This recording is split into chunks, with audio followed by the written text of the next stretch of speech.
nawadi. Alhamdulillah, puji syukur kehadirat Allah. Salawat dan salam senantiasa kita curahkan kepada junjungan mulia Nabi kita tercinta Sayyiduna wa Maulana Muhammad sallallahu alaihi wasallam beserta seluruh sahabat beliau, keluarga beliau dan umatnya. Qala muallif rahimahumullah, al-thalithatu an-najasatu al-mutawassitatu wa hiya sairun najasat. Sababu tasmiyati bil mutawassitati li'anna syari'a tawassata fi hukmiha wa tanqasimu hadhihi an-najasatu ila qismain. Al-awwal najasatun hukmiyah wa hiya allati la lawna wa la riha wa la ta'ama laha. Sababu tasmiyati bil hukmiyati li'annana hakamna ala al-mahalli bin najasatihi biduni wujudi sifatin min sifatiha al-lawni au rihi au ta'ami. Kaifiyatu izalatiha tathuru bi jarayanil ma'i 'alayha. Athani najasatun 'ainiyatun wa hiya allati laha lawnun au rihun au ta'amun. Sababu tasmiyati bil ainiyati li baqa'i ainin najasati fiha wa qil li annaha qad tura bil ain. Kaifiyatu izalatiha ghusluha bil ma'i hatta tazula awsafuha al-lawnu wal rihu wa ta'mu. Fa idza zalatin najasah bi ghaslatin wahidatin kafat wa yusannu ziyadatu thaniyatin wa thalithatin. Bab tentang najis al-mutawassithah, najis pertengahan. Pertemuan lalu kita sudah bahas najis berat, najis ringan. Nah, sekarang kita masuk najis yang disebut dengan najis pertengahan, yaitu seluruh najis selain najis mukhaffafa dan mughalladha disebut dengan najis mutawassithah. Dan ini yang paling banyak, najis yang paling banyak najis al-mutawassithah, selain kencing bayi dan najis berkaitan dengan anjing dan babi. Yang pertengahan itu disebut dengan najis mutawassithah. Darah, muntah, kencing orang dewasa, kotoran manusia, kotoran hewan. Nah, ini kategorinya najis mutawassithah. Kemudian najis mutawassithah ini terbagi menjadi dua. Yang pertama najasatun hukmiyah, najis hukmiyah. Apa itu najis hukmiyah? Yaitu najis yang tidak nampak warnanya, baunya dan rasanya. Seperti percikan air kencing yang kita sedang buang air kecil, ada kalanya ada percikan. Itu kan tidak kelihatan. Kalaupun kelihatan sangat kecil. Ketika mengenai sarung kita, tidak ada bentuknya, bentuk kencing itu. Kita cium tidak ada baunya. Kita coba rasa tidak ada rasanya. Tapi tadi kita lihat dia kena percikan kencing. Itulah yang disebut najis hukmiyah. Najis hukmiyah. Nah, najis hukmiyah ini cara menghilangkannya cukup kita alirkan air saja. Jadi jangan ragu lagi. Jangan ragu. Kalau ragu-ragu itu was-was. Sudah kena, kita lihat tadi kencing kena, tapi tidak ada wujudnya, tidak ada warnanya, tidak ada rasanya, maka kita hukumi dia najis hukmiyah. Cara menghilangkannya, ambil air satu tangan, basahin, selesai, sholat sah. Nah, ini dikatakan demikian. Sebab dinamakan hukmiyah karena kita menghukumi, li'annana hakamna, karena kita menghukumi alal mahalli, pada tempat yang terkena najis tersebut, biduni wujud sifatin min sifatiha al-launi au rihi au ta'mi, karena tidak ada wujud najis tersebut dari sifat-sifatnya, dari sisi warna, bau dan rasa. Jadi dia tidak berwujud. Tapi tadi kita lihat ada percikan yang mengenai sarung kita. Cara menghilangkannya, mensucikannya cukup dengan mengalirkan air di atasnya. Jadi tidak cukup dipercikkan.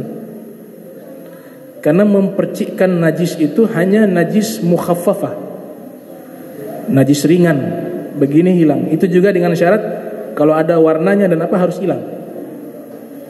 Tapi kalau najis mutawasito, kita percikkan seperti ini tidak sah, harus kita tumpahkan air di atasnya.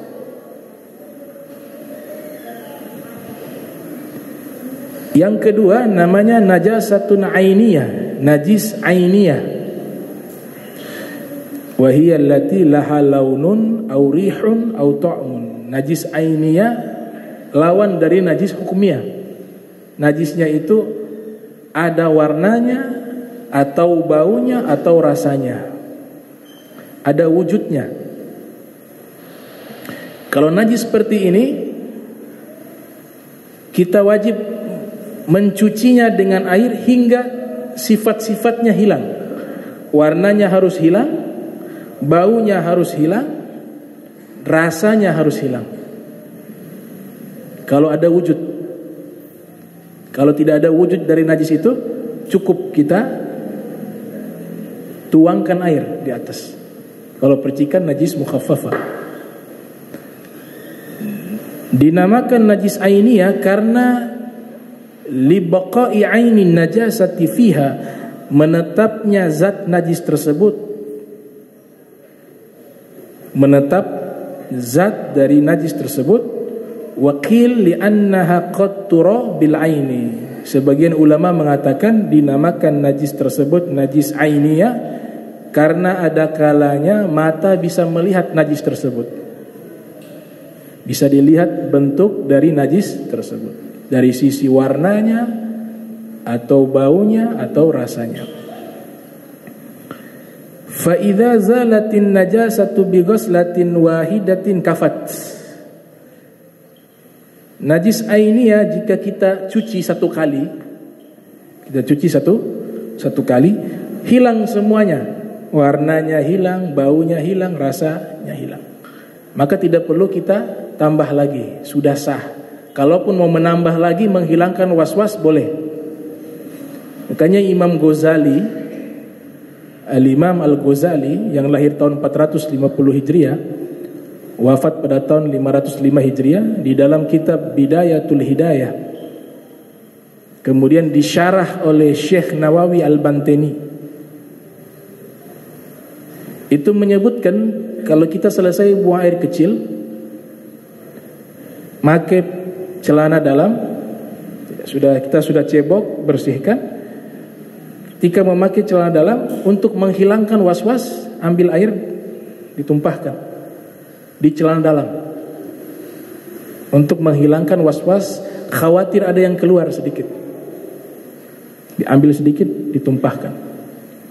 Nah, itu satu ilmu yang diajarkan oleh Al-Imam Al-Ghazali, yang disyarahkan oleh Syekh Nawawi Al-Bantani dalam kitab syarahnya. Wa yusannu ziyadatu thaniyatin wa thalithah, dan disunahkan melebihkan. Tadi satu kali sudah cukup sebenarnya kalau sudah hilang wujud daripada najis. Namun ditambah 2 kali atau 3 kali cucian tersebut, siraman tersebut, maka itu disunnahkan. Yusannu artinya disunnahkan. Wa idza lam tazulin najasatu bi ghuslatin wahidatin wajaba ziyadatul ghuslati thaniyati. Apabila najis tersebut tidak hilang dengan sekali cucian, kita sudah cuci satu kali tapi masih ada warna najis tersebut, masih ada bau najis tersebut, masih ada rasa dari bau najis, rasa najis tersebut. Ulama membuat kaidah sederhana, kalau dia ada bau dan warna pasti ada rasa. Jadi bukan berarti kita harus cicipi rasanya seperti apa itu najis. Kalau dua sifat dari najis, ada warnanya dan ada baunya, pasti ada rasanya. Tapi kalau warnanya sudah hilang, baunya sudah hilang, rasanya tidak ada. Itu pernyataan Imam Al-Mawardi. Imam Al-Mawardi dalam kitab Al-Hawi. Beliau mazhab Syafi'i. Beliau bermazhab Syafi'i. Beliau meninggal, Imam Ghazali lahir. Meninggal tahun 450 Hijriah. Di tahun yang sama lahir Imam Al-Ghazali. Beliau mensyarah kitabnya Rabi' Al-Muradi atau Imam Al-Muzani. Mukhtasar Al-Muzani disyarahkan oleh Imam Al-Mawardi, dinamakan kitabnya Al-Hawi, Ensiklopedia Fiqih Syafi'i. Sekitar 19 jilid. Nah, beliau mengatakan jika warna dan bau najis sudah hilang, secara otomatis rasa najis itu hilang. Tapi jika masih ada, pasti masih ada rasanya. Itu. Kemudian dikatakan di sini, kalau sekali cuci tidak hilang, wajib cuci lagi yang kedua, yang ketiga sampai hilang. Sudah hilang baru selesai itu najis. Wa idza lam tazul wajaba ziyadatul ghuslati tsalitsah. Kalau yang kedua tidak hilang, tambah lagi yang ketiga sampai hilang itu najis. Cucian ketiga belum hilang, tambah lagi yang keempat. Nah, Al-Imam Al-Qurafi mengatakan cucian yang ditambah lebih bagus hitungannya ganjil, sehingga dapat sunnah ganjil, sunnah witir. Kita tutup dengan hitungan ganjil dalam segala wasilah perantara ibadah. Menggunakan hitungan ganjil mendapatkan sunnah Nabi. Kalau sunnah dapat pahala. Alladzi yuthab ala fi'lihi wala yu'aqab ala tarkihi. Sunnah artinya melakukan dapat pahala, tidak melakukan tidak mendapat dosa. Fa idza lam tazul bi thalathi ghuslatin ma'al isti'anati bi nahwi sabun. Kalau kita cuci pakai air juga belum hilang-hilang, kita gunakan sabun. Sebagai bantuan kita gunakan sabun. Fatusamma hadhil hala halatu ta'assurin.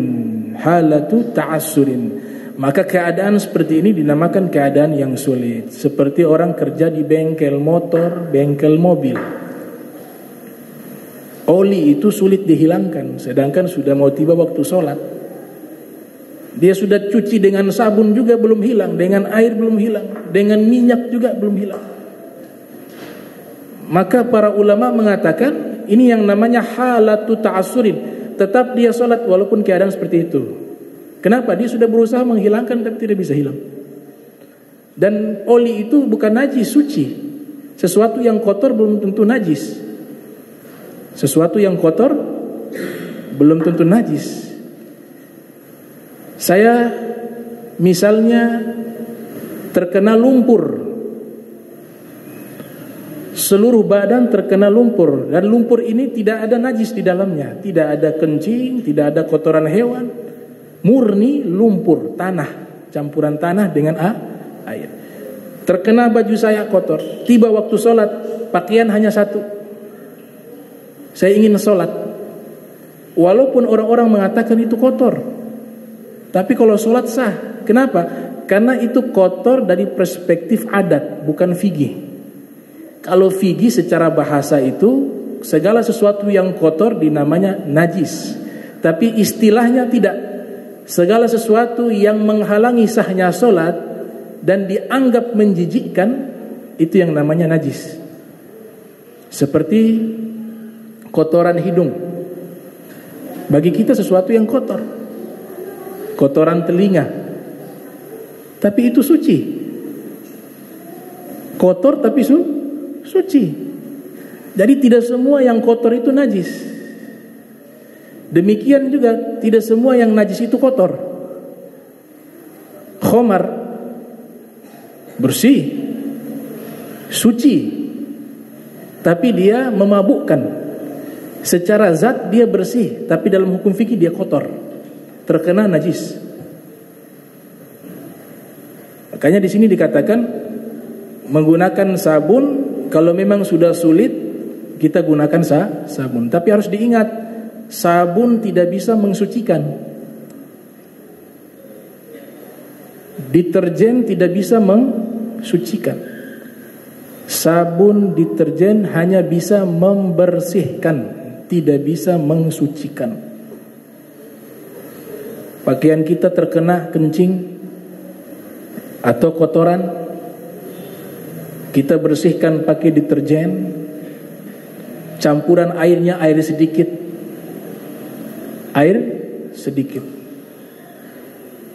kemudian kita bersihkan, hilang dia kotorannya hilang, baunya hilang, warnanya hilang, rasanya hilang. Tapi pakaian ini tidak suci. Pakaian ini hanya bersih. Kenapa tidak suci? Karena yang bisa mensucikan, menghilangkan najis harus air yang berasal dari alam, murni, tanpa ada campuran. Kalau ada campuran namanya air yang sudah berubah dengan campurannya. Walaupun suci, tidak sah untuk menghilangkan najis, tapi dia hanya bisa membersihkan najis. Makanya ketika pakai sabun, hilang itu, kita double lagi dengan air yang murni. Tidak cukup dengan sabun atau deterjen, gak cukup. Dia hanya membersihkan tapi tidak mensucikan. Yang bisa mensucikan ma'un mutlak, air mutlak, air yang bersumber dari alam, langit dan bumi. Dari langit ada air hujan, ada embun, ada salju. Itu bisa untuk kita gunakan sebagai media bersuci. Di daratan ada air laut. Air laut bisa digunakan bersuci, bisa digunakan wudu, bisa digunakan mandi wajib, bisa digunakan menghilangkan najis.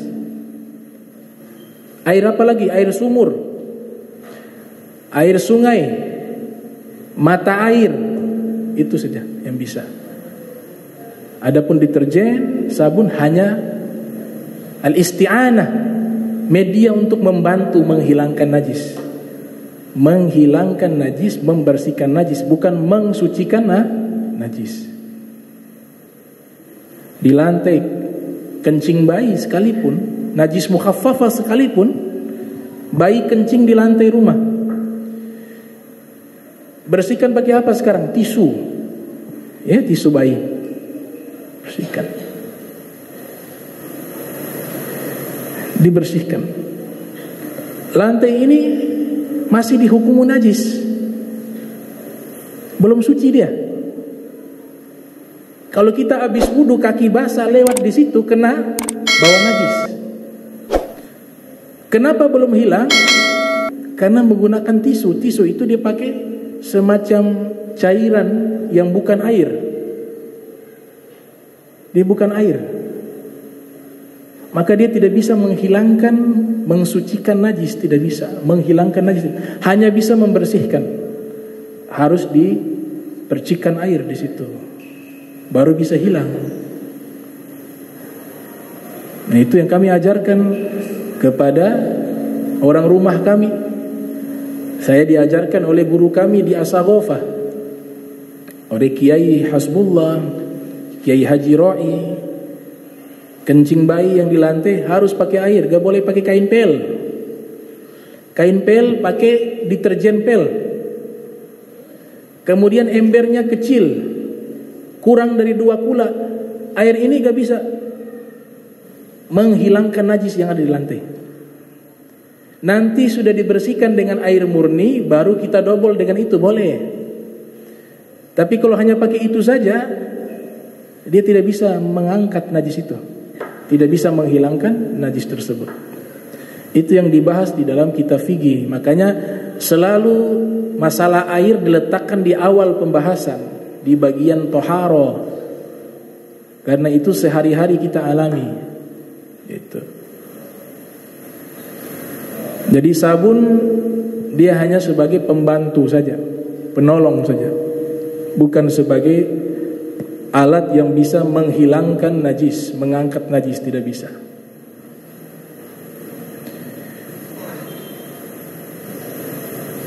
Ada risalah, jadi saya bahas kebetulan dengan masalah sabun. Saya akan bahas tentang masalah sabun. Ini fikih sudah selesai. Sabun ini orang pertama yang membuat sabun mandi itu adalah ilmuwan muslim. Orang muslim yang pertama kali membuat sabun mandi. Di sini ada 2 ulama yang saya tulis. Menurut para ulama, orang pertama yang membuat sabun mandi namanya Imam Zahrawi. Imam Zahrawi ini wafat sekitar tahun 400 Hijriah di Andalusia, di Spanyol. Beliau orang pertama yang membuat sabun mandi.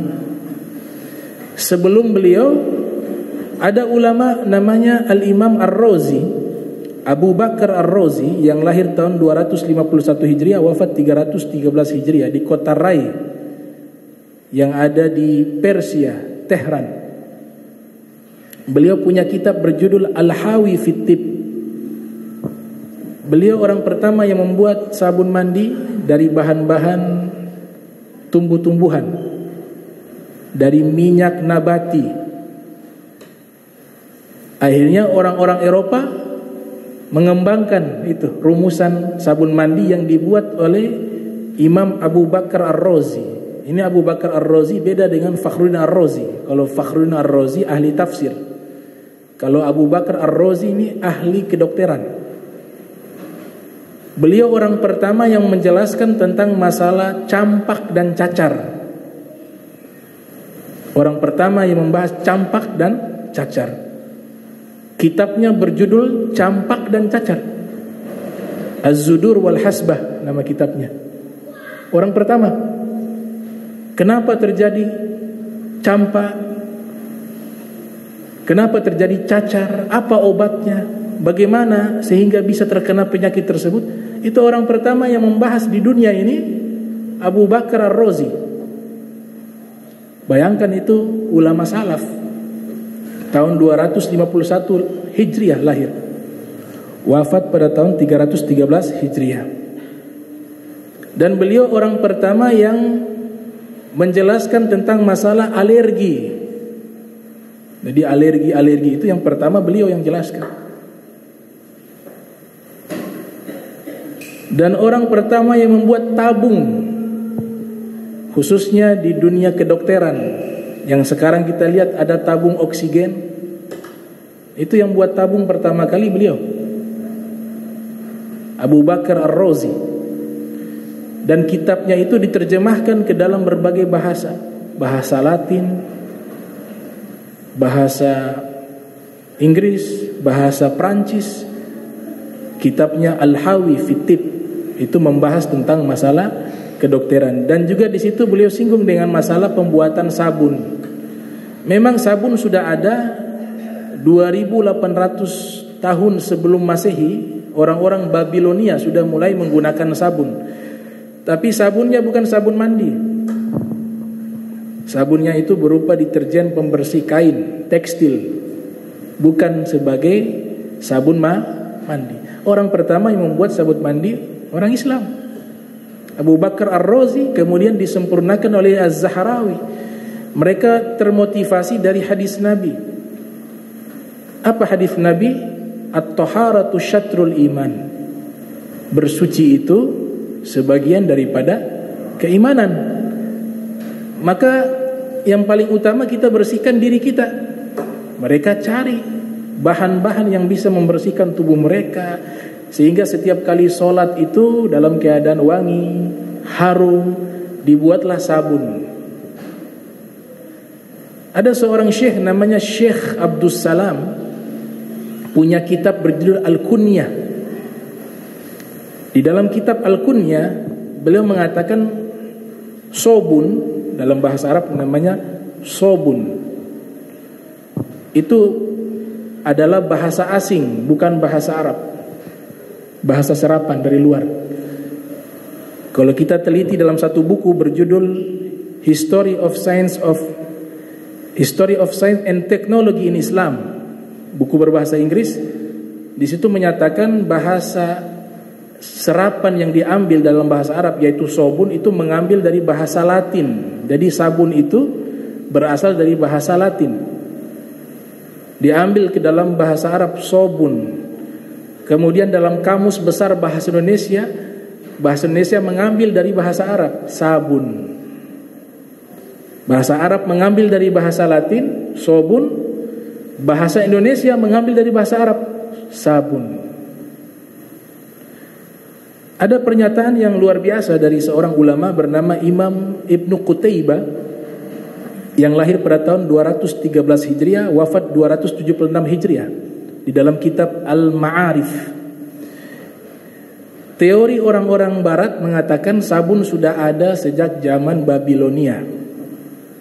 Sebagian mengatakan sudah ada di Romawi. Sebagian sudah mengatakan sabun sudah ada di masa Mesir kuno. Namun Imam Ibnu Qutaibah, seorang ulama multidisipliner, menguasai berbagai cabang ilmu, beliau punya satu karya ilmiah berjudul Al-Ma'arif. Beliau mengatakan sabun mandi yang pertama kali menggunakannya dan membuatnya itu Nabi Sulaiman. Jadi yang pertama kali pakai sabun mandi Nabi Sulaiman alaihissalam. Makanya Syekh Al-Azhari, seorang ulama pakar bahasa Arab, beliau berbeda pendapat dengan para ilmuwan Islam lainnya yang mengatakan sabun itu diambil dari bahasa asing. Karena orang pertama yang menggunakan sabun mandi adalah Nabi Sulaiman. Maka beliau katakan sabun itu berasal dari bahasa Arab, bukan dari bahasa asing. Jadi ada perbedaan pendapat di kalangan para ahli bahasa. Kemudian dinyatakan di sini sabun yang dibuat dan disempurnakan oleh Syekh Az-Zahrawi. Nah, perlu diingat Syekh Az-Zahrawi ini, beliau adalah orang pertama yang melakukan bedah operasi tumor. Orang pertama yang membuat atau melakukan operasi tumor di dalam sejarah peradaban manusia, dan berhasil. Orang pertama. Alat-alat medis yang ada saat ini banyak diambil dari kitab beliau berjudul At-Tasrif. Ada 10 volume, 10 jilid. Makanya kalau kita lihat pakaian dokter yang ada saat ini, itu pakaian ulama. Dokter pakai apa? Jubah putih. Karena dokter-dokter pertama ulama. Itu peninggalan mereka yang sangat nyata. Mau di barat, di Eropa, di Amerika, itu sudah aturan baku di dunia medis. Pakaian dokter itu seperti itu.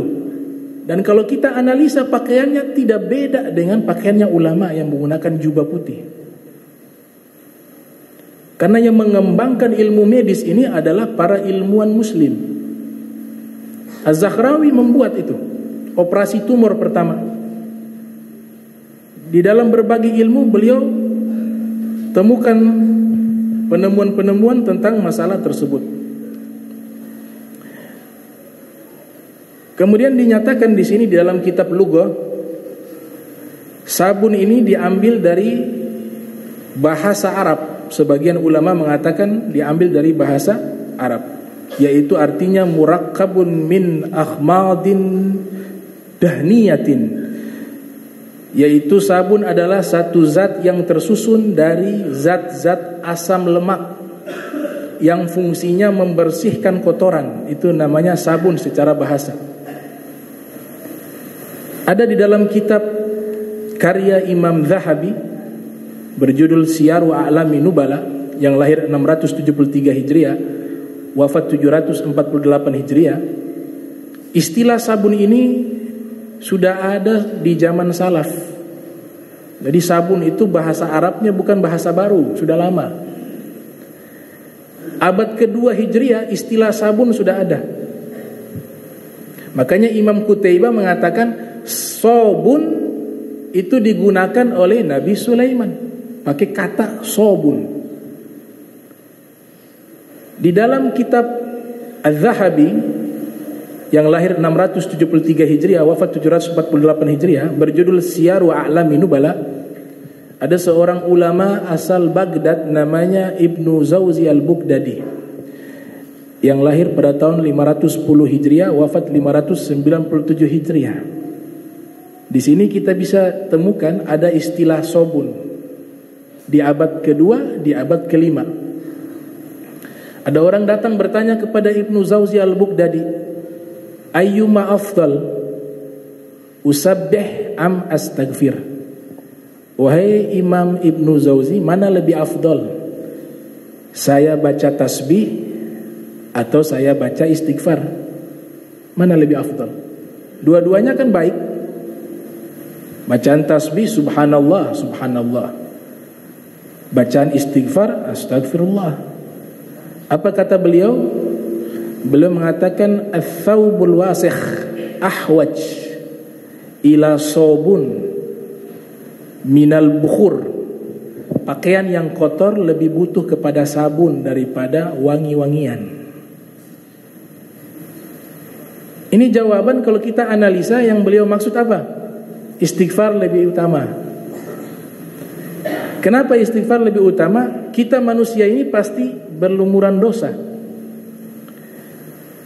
Maka sebelum kita bisa dekat dengan Allah dengan amalan-amalan yang akan kita amalkan, termasuk tasbih, maka terlebih dahulu kita bersihkan diri kita dari dosa, sehingga di saat sudah bersih, semua amalan itu akan diterima oleh Allah Subhanahu wa taala.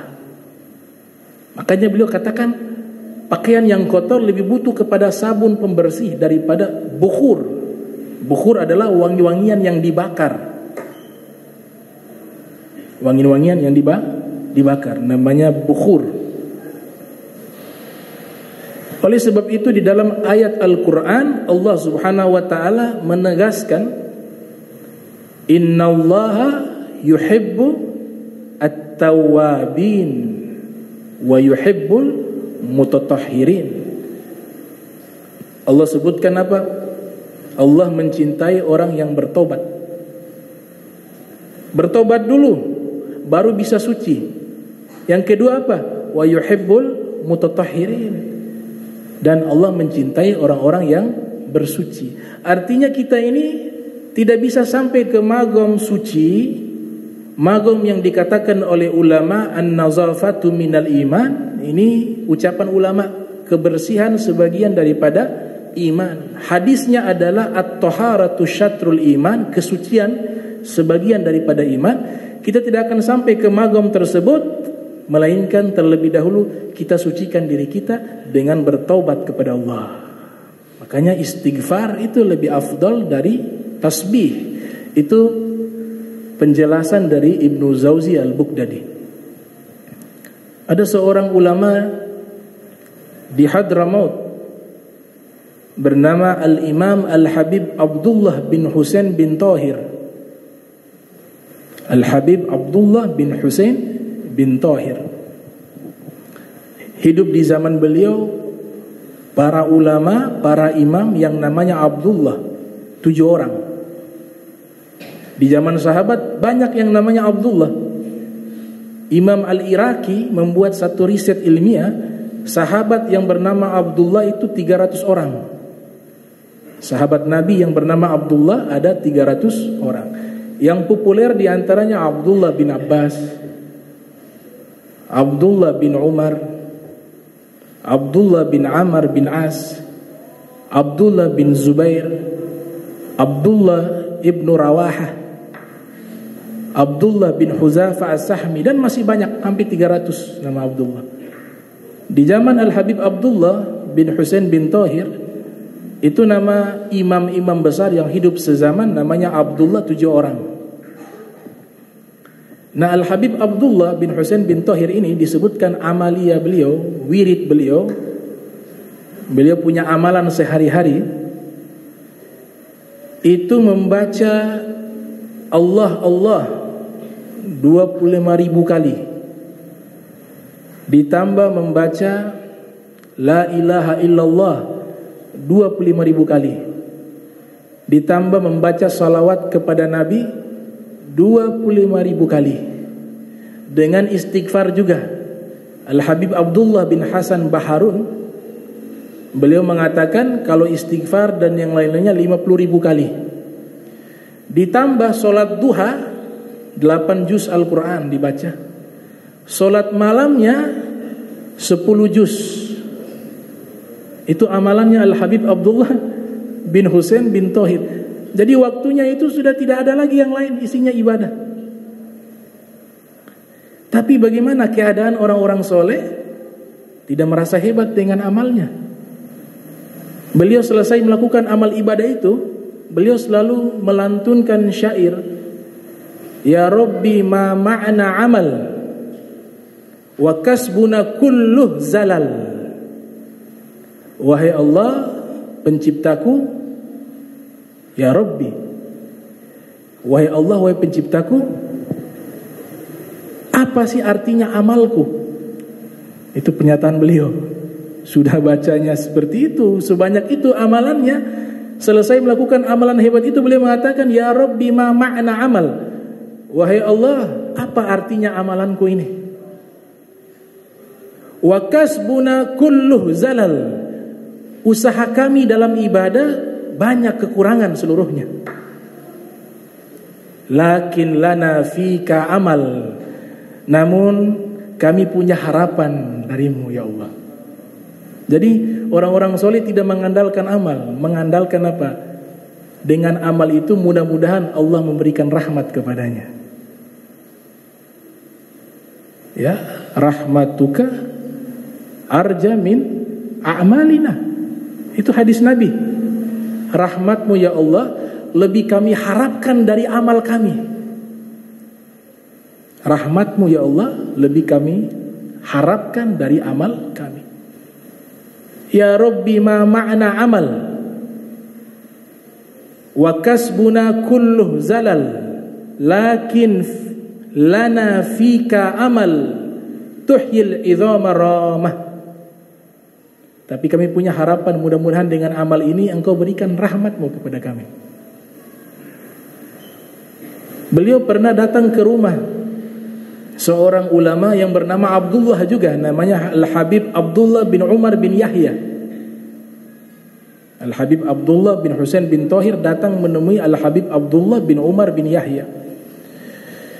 Mereka kaum solihin, Allah berikan ya mereka kelebihan masuk di rumah orang soleh. Mereka bisa tahu nih, ini tanda-tanda rumah orang soleh kelihatan jelas. Di kota Masailah, Al-Habib Abdullah bin Umar bin Yahya membangun rumah baru tinggal. Al-Habib Abdullah bin Husain bin Thahir datang ziarah. Masuk ke rumah, belum masuk ke rumah, masih di luar. Kata Al-Habib Abdullah bin Husain bin Thahir, di antara rumah yang ada di kampung ini, yang paling terang bercahaya rumahnya Al-Habib Abdullah bin Umar bin Yahya. Ada cahaya terang. Yang lainnya tidak ada cahaya, gelap. Kemudian Al-Habib Abdullah bin Husain bin Thahir masuk ke rumahnya Al-Habib Abdullah bin Umar bin Yahya, bertanya kepada Al-Habib Abdullah bin Umar bin Yahya.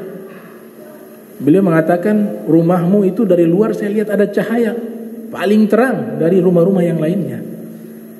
Kemudian sekarang saya masuk ke rumahmu, semua ruanganmu saya lihat ada cahaya. Namun ruang tamu paling banyak cahayanya. Ruang tamunya paling banyak cahayanya. Kira-kira amalan apa sehingga engkau bisa membuat rumahmu bisa bercahaya seperti ini? Dijawab oleh Al-Habib Abdullah bin Umar bin Yahya. Beliau mengatakan, ini rumah waktu saya baru bangun, setiap ruangan yang sudah dibangun saya khatamkan Al-Quran dalam keadaan sholat 1 kali. Jadi bangun rumah, ada bangun satu ruangan, beliau sholat di situ, khatamkan Al-Quran 1 kali. Setiap ruangan yang sudah dibangun saya sholat di situ sambil membaca Al-Quran dari awal sampai akhir, khatam.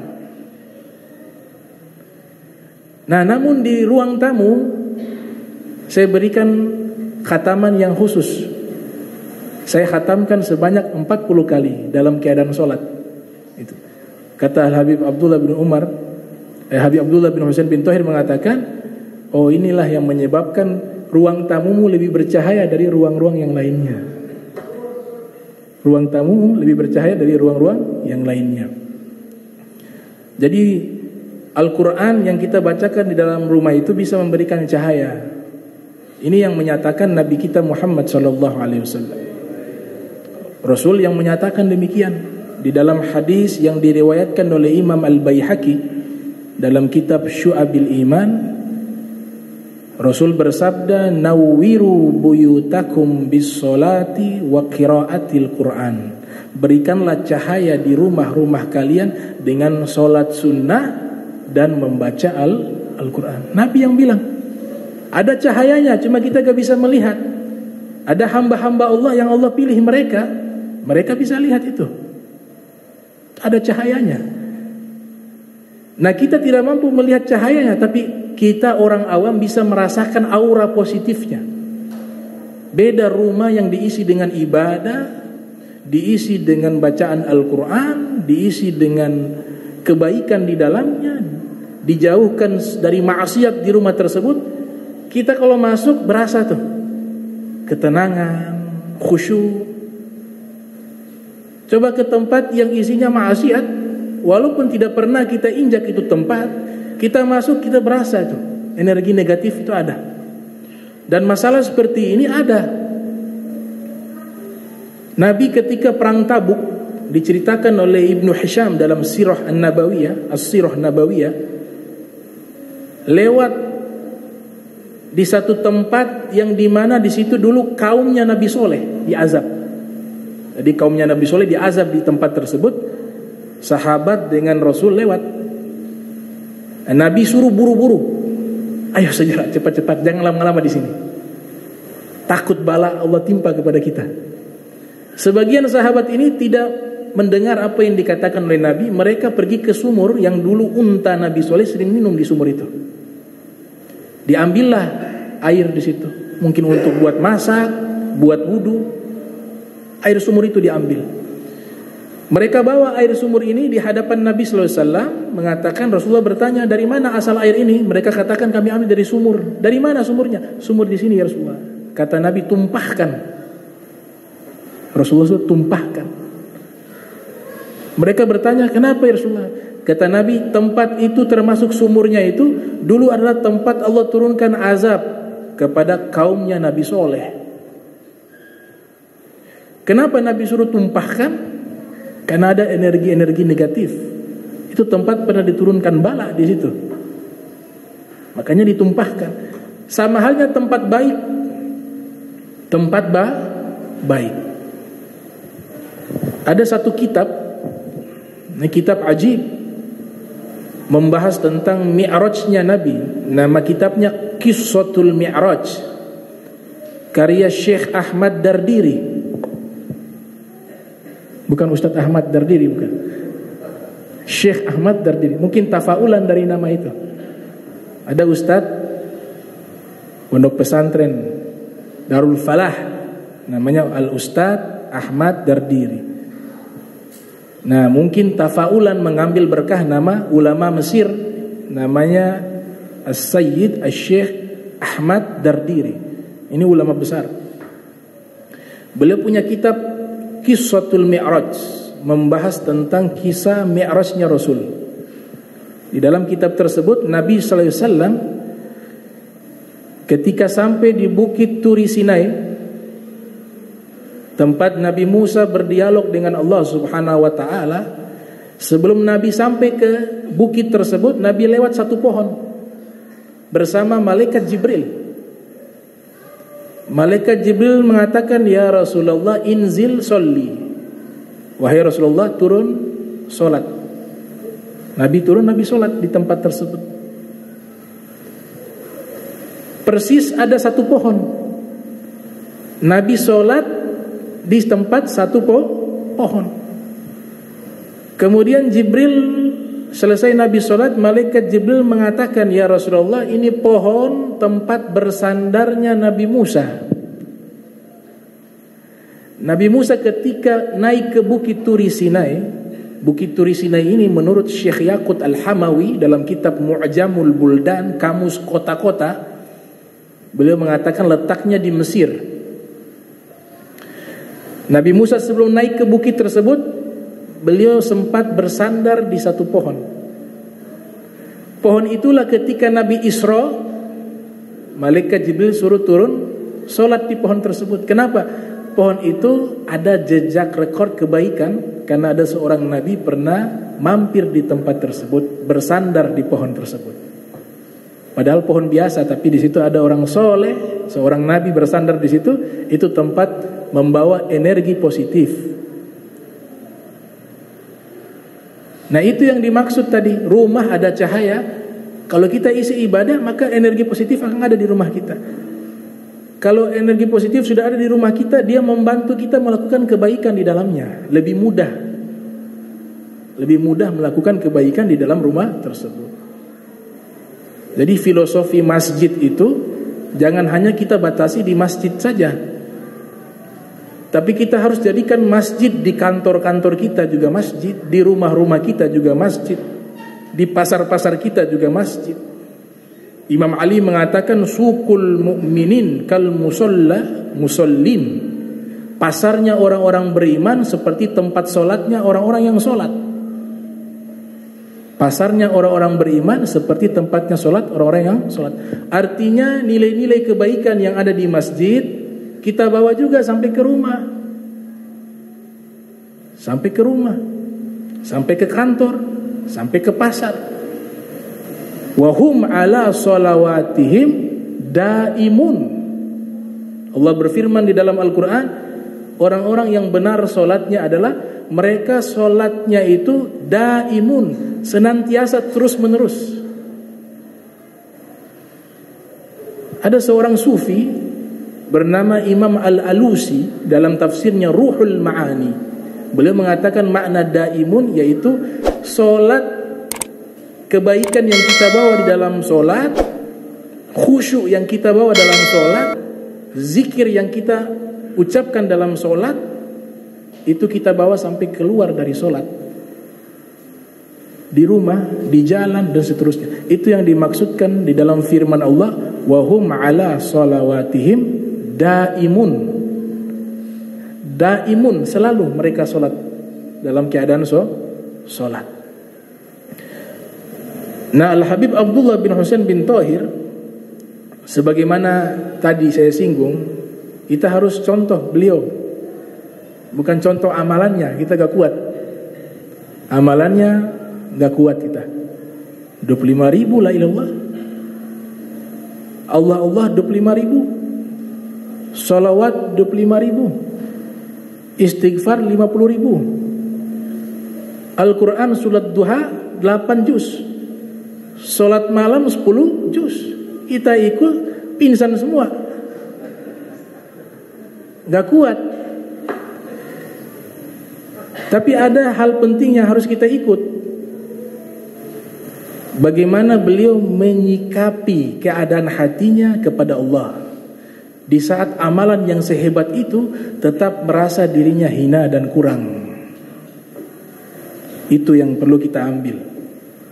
Makanya beliau punya munajat itu jadi bacaan doa selesai majlis ta'lim, khususnya majlis ta'lim yang ilmunya bersanad dari tarikah Ba'alwi, dari para habaib. Itu kan isi doanya luar biasa itu. Pengakuan bahwa beliau itu adalah orang yang banyak salah. Kalau beliau banyak salah, bagaimana kita? Apa beliau awali? Ya Rabbana a'tarafna. Wahai pencipta kami Allah, kami mengakui. Ya Rabbana a'tarafna bi annana iktarafna. Kami banyak melakukan dosa. Al-Habib Abdullah menunjukkan itu kepada beliau dirinya.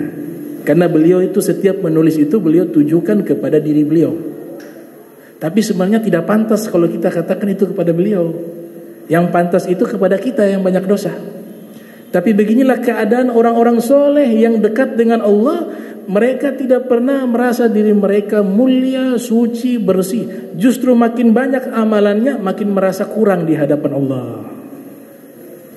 Fala tuzakku anfusakum huwa a'lamu bimanittaqa. Jangan kalian sucikan diri kalian, Dia Allah yang lebih tahu siapa yang paling bertakwa.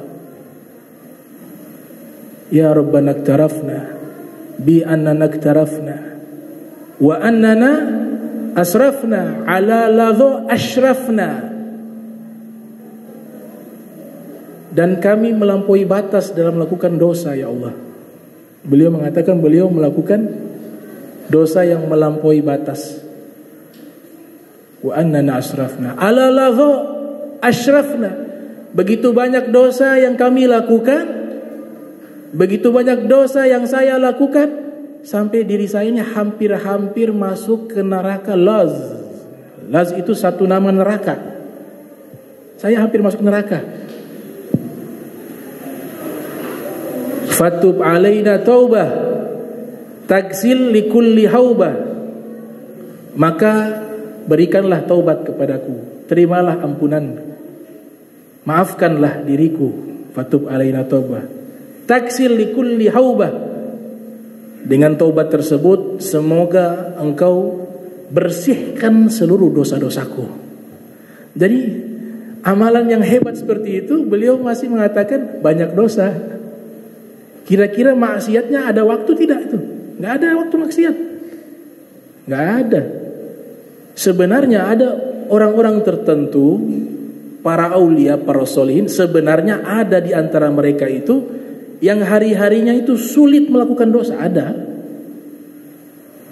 Ada.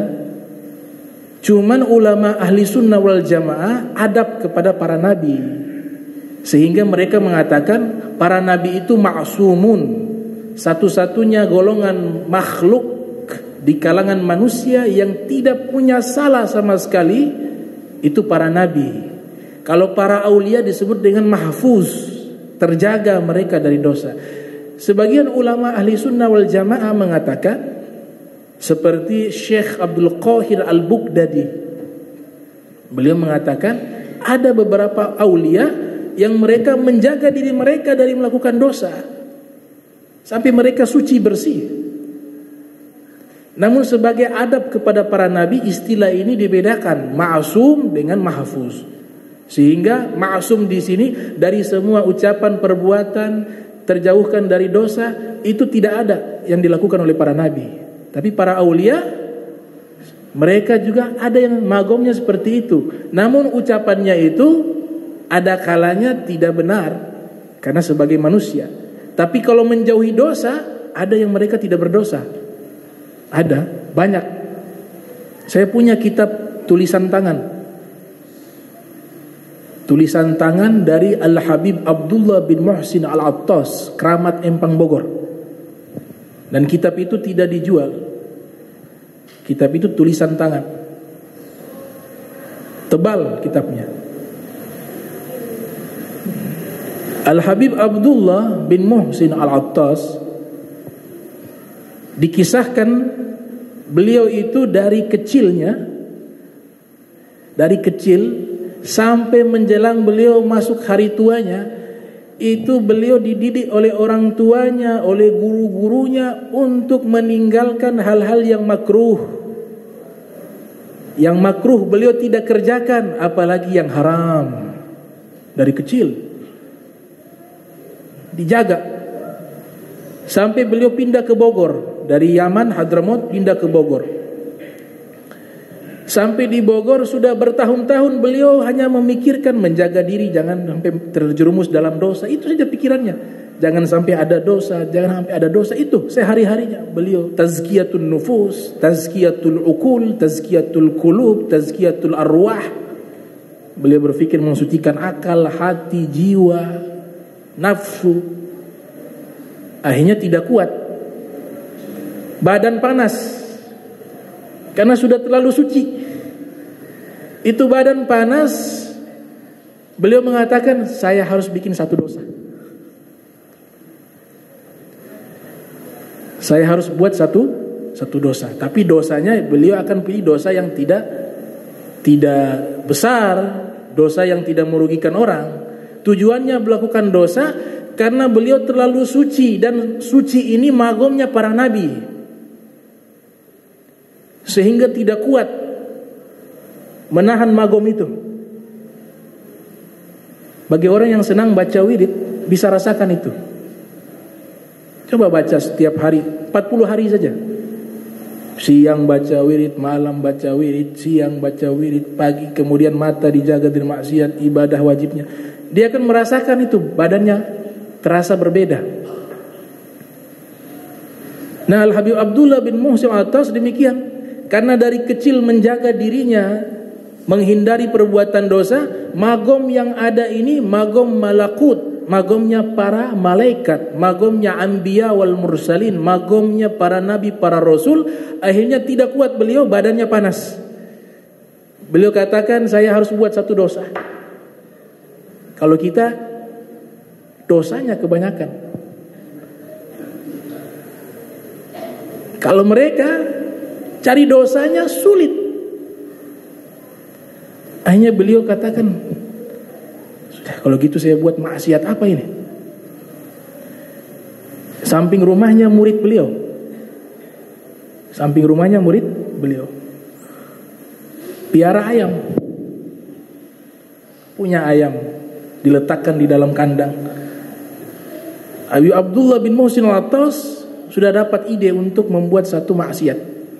Nah, saya ambil saja ayam itu, mencuri ayam itu. Padahal punya murid.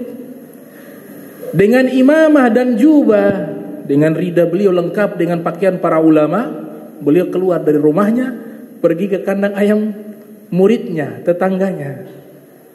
Anak-anak kecil yang lagi main, mereka lihat itu. Habib Abdullah ambil itu ayam. Ambil diam-diam tanpa izin. Pulang cepat-cepat, disembelih, potong. Makan. Ketika sudah makan itu ayam, itu panasnya hilang. Alhamdulillah sudah hilang ini panas. Baru istighfar. Makanya mahfuz itu para aulia ketika terpeleset dalam satu dosa segera bertobat mereka. Mereka cepat sekali bertobat. Sehingga malaikat belum sempat tulis sudah tobat. Syekh Nawawi mengatakan di dalam kitab Nuruz Zolam, kalau kita umat Nabi Muhammad melakukan dosa, malaikat yang menulis dosa itu ketika mau menulis, malaikat yang menulis kebaikan mengatakan sabar dulu, tamahal, pelan-pelan, jangan buru-buru tulis. Mungkin sebentar dia tobat. Makanya malaikat yang menulis catatan amal dosa dia tunda dulu. Tunggu berapa lama? 6 jam. 1 jam belum tobat, 2 jam belum tobat. Dia bilang, ini masih belum tobat, sabar sedikit lagi. Sampai 6 jam, malaikat yang mencatat dosa itu dia marah. Dia bilang, sudah dikasih waktu 6 jam belum bertobat, ini kurang ajar nih orang ini. Ditulis sambil dia laknat. Tapi kalau melakukan kebaikan, itu buru-buru malaikat tulis. Gak ditunda lagi 6 jam. Kalau ditunda 6 jam repot. Ditulis. Nah, makanya Ibnu Rajab Al-Hambali, seorang ulama mazhab Hambali, mengatakan kita kan tidak tahu catatan amal kita ini ditulis atau tidak oleh malaikat. Tapi kita bisa tahu dengan amalan. Kita ingin tahu amalan kita diterima oleh Allah, itu gampang, kata beliau. Bagaimana? Jika kita melakukan satu amal kebaikan, kemudian setelah itu kita tutup dengan amal kebaikan lagi, maka itu menandakan amal pertama kita diterima oleh Allah. Saya buat sholat.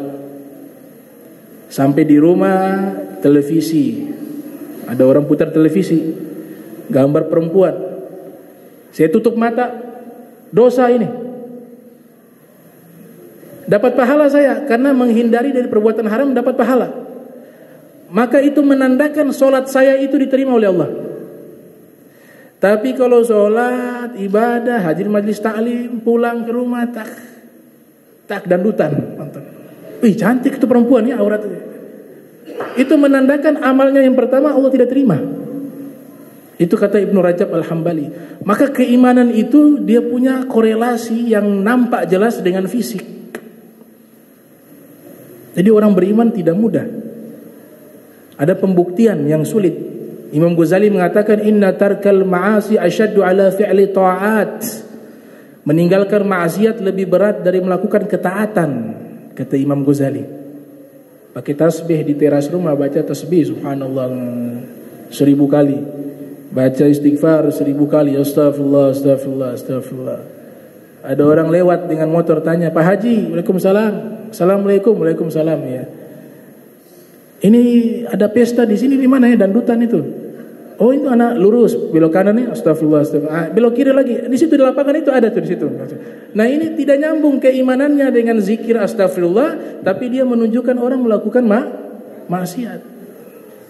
Man dalla 'alal khairin kafa'ilihi. Kata Nabi, siapa yang menunjukkan kebaikan, maka sama seperti dia melakukan kebaikan. Di maklub maknanya, siapa yang menunjukkan keburukan kepada orang, maka sama dengan dia melakukan keburukan. Makanya Al-Habib Abdullah ambil tuh ayam, dipotong itu ayam, makan. Hilang dia. Panas di tubuhnya hilang. Yang punya ayam datang. Biasa mau kasih makan ayam, buka kandang sudah tidak ada ayam. Ayam saya mana ini? Cari. Sudah marah-marah, siapa yang mencuri ini, kurang ajar. Kebetulan tadi ada saksi, anak-anak kecil yang sedang main.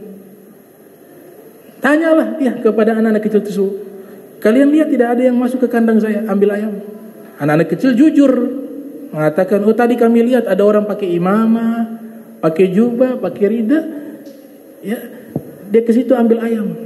Mana mungkin orang pakai imamah pencuri ayam? Ini tidak mungkin. Tinggal di mana? Tadi kami lihat di sebelah ini. Guru saya. Gak mungkin guru saya mencuri, gak mungkin. Astagfirullah, tidak mungkin. Tapi dia coba, penasaran. Coba tanya juga tidak enak kan? Masa tanya ke guru, "Bib, mohon maaf, tadi ada pencuri ayam." Kan terenak. Jadi susah menyusun kata untuk mencari tahu ini benar apa tidak. Walhasil dia beranikan diri, sudah datang. Waktu dia datang, ketemu Habib, cium tangan, peluk Habib, duduk. Baru Habib mengatakan, "Saya mau minta halal." "Tadi saya pencuri, kau punya ayam." Dia bilang, "Ya Habib, saya halalkan. Kalau Habib minta itu ayam satu kandang semua saya kasih. Jangan 1 ekor." Kemudian dia tidak berani bertanya lagi. Al-Habib Abdullah menjelaskan, "Kau tahu tidak kenapa saya mencuri ayammu? Padahal sebenarnya saya mampu meminta kepadamu dengan halal." "Tidak tahu ya Sayyidi." Al-Habib Abdullah bin Musil atas, "Saya ini dari kecil sampai hari ini tidak pernah buat dosa. Saya jaga mata saya, hati saya, lisan saya, telinga saya. Akhirnya pada waktu tadi saya panas badannya karena terlalu suci. Makanya saya buat satu dosa agar magom ini tidak sama dengan magomnya para nabi dan para rasul." Nah, ini keadaan para aulia seperti itu. Al-Habib Abdullah Al-Haddad, pengarang Ratibul Haddad, "Ma min sunnatin," tidak ada satu sunnah Nabi melainkan semuanya saya sudah kerjakan. Tidak ada satu sunnah Rasulullah melainkan saya sudah mengerjakannya. Kecuali satu yang belum. Di dalam hadis Syama'il, Rasulullah punya rambut ada pernah panjang sampai di bahu. Al-Habib Abdullah Al-Haddad rambutnya tidak panjang, Sisa sunnah itu saja yang belum beliau lakukan. Ternyata waktu beliau meninggal dunia, rambut itu panjang sampai ke bahunya. Hanya semua sunnah beliau sudah lakukan. Itulah amalan para kaum solehin. Nah, kemudian di sini saya tulis ada ulama-ulama yang punya nama sobun. Ulama-ulama yang bernama sobun. Ada seorang ulama bernama Al-Hafiz Abu Usman Ismail bin Abdirrahman As-Sobuni. As-Sobuni itu tukang sabun. As-Sobuni. Beliau lahir tahun 373 Hijriah, wafat 449 Hijriah. Dan beliau ini belajar kepada imam-imam besar seperti Imam Al-Muqri, Imam Al-Hakim, Al-Imam Juwaini, Imam Haramain yang lahir 419 Hijriah, wafat 478 Hijriah. Itu guru-guru beliau. Namanya Al-Hafiz Abu Uthman Ismail ibn Abdurrahman As-Sobuni. Dan beliau ini akidahnya Asy'ari. Beliau mengarang kitab berjudul Aqidatus Salaf wa Ashabil Hadis. Akidahnya para salaf dan ahli hadis. Ternyata di situ beliau jabarkan akidah tanzih. Akidahnya Asy'ari, sama seperti kita akidahnya. Dan murid beliau menjadi imam besar akidah ahli sunnah wal jamaah Asy'ari bernama Al-Imam Al-Baihaqi. Itu muridnya beliau yang lahir tahun 384 Hijriah, wafat 458 Hijriah. Punya kitab bernama Al-Asma was Sifat. Juga punya kitab hadis Syu'abul Iman dan As-Sunanul Kubra. Itu adalah murid beliau. Di dalam kitab Syarh Ainiyah, Imam Baihaqi itu pernah bertemu dengan Al-Imam Ubaidillah bin Ahmad Al-Muhajir di saat melaksanakan ibadah haji. Jadi Imam Ubaidillah bin Ahmad Al-Muhajir bertemu dengan Imam Baihaqi ketika melaksanakan ibadah haji. Imam Juwaini diceritakan oleh Imam Az-Zahabi. Imam Juwaini pernah bermimpi ketika berada di kota Makkah, bingung tentang masalah akidah. Al-Madzahib. Makna al-madzahib di sini mazhab akidah. Karena di zaman itu lagi populernya muncul paham-paham akidah. Ada Jabariyah, ada Qadiriyah, ada Mu'tazilah, ada Syiah, ada Khawarij, banyak. Akhirnya beliau bingung nih, kira-kira mau ikut yang mana ini? Ada Asy'ariyah juga waktu itu, Al-Maturidiyah ada Mujassimah, ada Karamiyah, ada Jahmiyah. Oh, banyak itu akidah. Kalau kita belajar ilmu kalam, itu kita lihat firqah-firqah Islam tentang masalah akidah itu banyak. Bingung beliau, kira-kira mau ikut yang mana ini? Akhirnya dalam keadaan bingung, beliau bermimpi berjumpa dengan Nabi Muhammad SAW. Kemudian Nabi Muhammad mengatakan sabdanya kepada Imam Juwaini. Imam Juwaini ini juga salah satu gurunya Al-Imam Al-Ghazali. Alaika bi'tiqadi as-Sobuni. Alaika bi'tiqadi as-Sobuni. Nabi mengatakan, wahai Imam Juwaini, kau ikut saja akidahnya Imam As-Sobuni, kau selamat. Itu ditulis oleh Imam Zahabi dalam kitab Siyaru A'lamin Nubala. Sekarang akidahnya Imam As-Sobuni itu seperti apa? Akidah Imam As-Sobuni itu adalah akidah Asy'ari yang dikatakan oleh guru tua Al-Habib Idrus bin Salim Al-Jufri, juga dikatakan oleh Al-Imam Al-Habib Muhammad bin Abdurrahman Al-Bar, oleh Al-Imam Sayyidul Walid Al-Habib Abdurrahman bin Ahmad As-Saqaf, Al-Imamul Haddad. Mereka selalu mengutip syair Imam Haddad, kun asy'ariyan fi i'tiqadik fa innahu huwa manhalu sofi anizaygi wal kufri. Jadilah kalian berakidah Asy'ari, karena dia adalah mata air yang suci dan bersih dari penyimpangan dan kesesatan. Makanya muridnya Imam Baihaqi. Imam Baihaqi, Imam Ahli Sunnah wal Jamaah. Generasi juga itu pada waktu itu majlis beliau, majlisnya Imam As-Sobuni ini dihadiri oleh dua imam besar Ahli Sunnah wal Jamaah, imam besar Asy'ari, mazhab Asy'ari. Yang pertama namanya Imam Abu Ishaq Al-Isfirayini, pengarang kita At-Tafsir fid Din.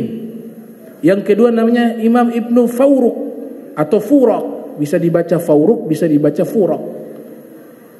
Ini tokoh besar Asy'ari. Zaman itu lagi banyak terjadi perdebatan masalah akidah. Nah, Asy'ari punya tokoh ahli debat 3 orang yang hidup sezaman. Yang pertama Abu Bakar Al-Baqqalani, yang kedua Al-Imam Isfirayini, dan yang ketiga Ibnu Fawruq. Abu Bakar Al-Baqqalani dijuluki dengan Bahrun Mugrik, lautan yang menenggelamkan. Jadi kalau ada orang debat sama beliau tenggelam semua. Bahrun Mugrik. Dan beliau ini cerdasnya masuk kepada wilayah jenius, sehingga diutus. Kalau ada utusan ke Romawi, selalu yang dipilih beliau di zaman itu.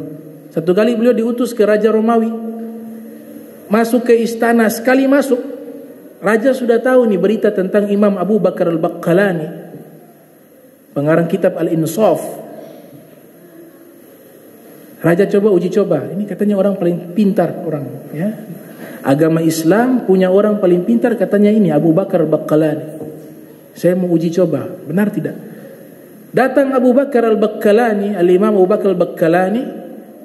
Raja Romawi menguji kecerdasannya, bertanya, tadi kau masuk jendela berapa? Disebutkan jendela ada sekian. Tiang berapa? Tiang sekian. Dia punya atap begini, dijelaskan semua, padahal sekali masuk.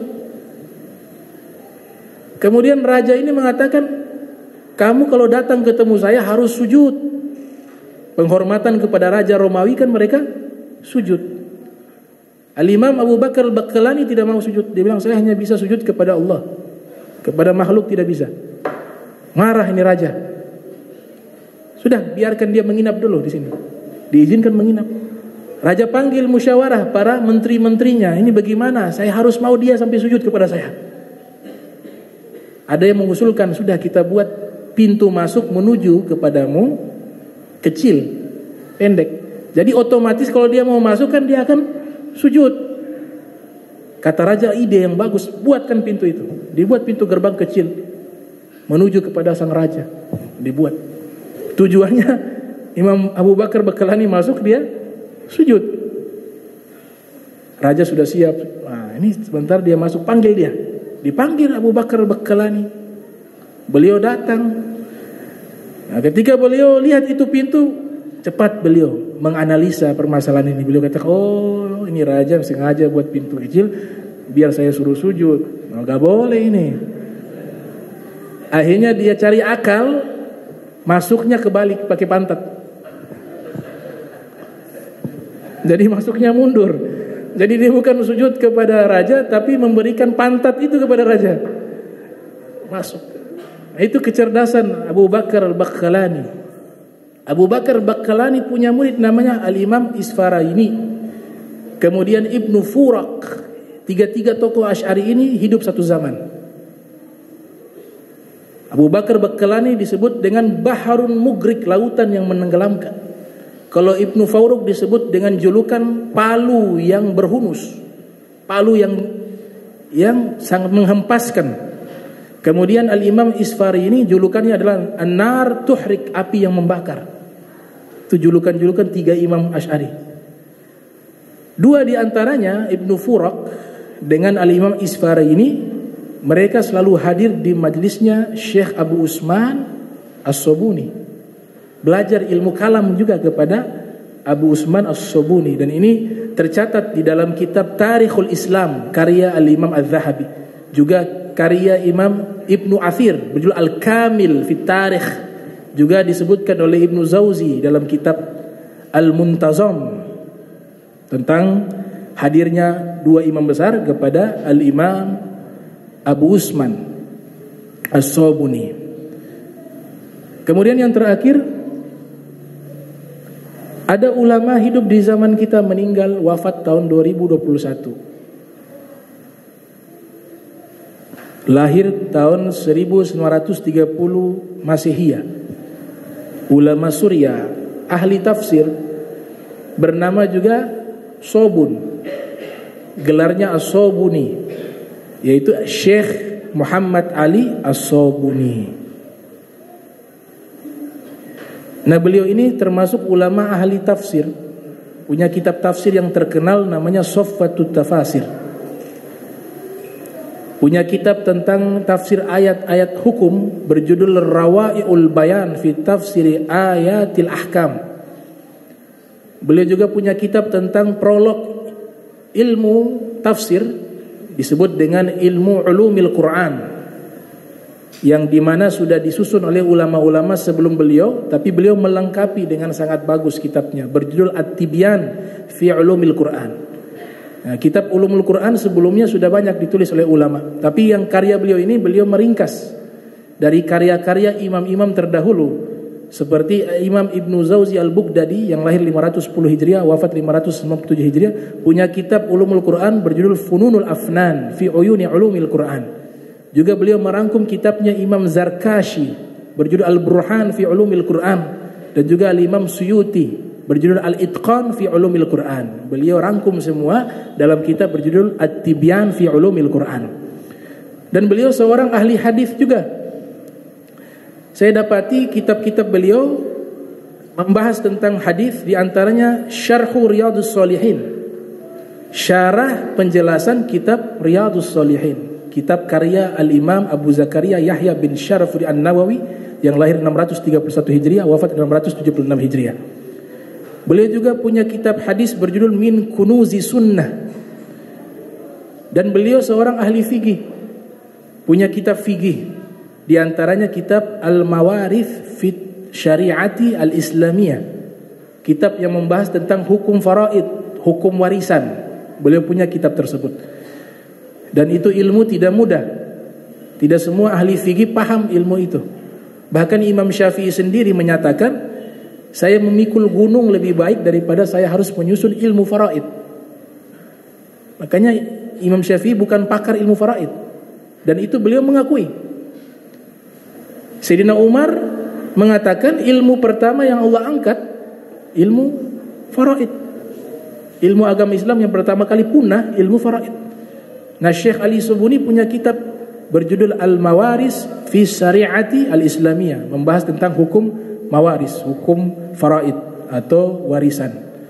Kemudian kitab beliau berjudul Mawsu'atul Fiqhi Asy-Syar'i Al-Muyassar, itu juga membahas tentang masalah fikih. Dan juga kitab berjudul Risalatus Shalat, risalah tentang salat, dan beliau sudah wafat tahun 2021. Mudah-mudahan Allah Subhanahu wa taala panjangkan umur kita, diberikan sehat wal afiyah, istiqamah fit ta'ah wal ibadah, dan dikumpulkan bersama kaum salihin, bersama pemimpin kaum salihin di yaumil mahsyar, di yaumil qiyamah, Sayyidina al-wujud Muhammad sallallahu alaihi wasallam. Allahumma jam'ana hadza jam'a marhuma wa tafarraqna min ba'di tafarraqa ma'zuma wa la tajal minna wa la minna syaqi wa la mahruma. Allahumma nadhih qulubana 'anit ta'alluqi biman dunak waj'alna min qaumin tuhibbuhum yuhibbunak. Subhanaka bihamdika asyhadu an la ilaha illa anta astaghfiruka wa atubu ilaihi. Wa sallallahu alaihi Muhammadin wa ala alihi wa sahbihi wa barik wa sallam wa lakum minkum. Wassalamu alaikum warahmatullahi wabarakatuh.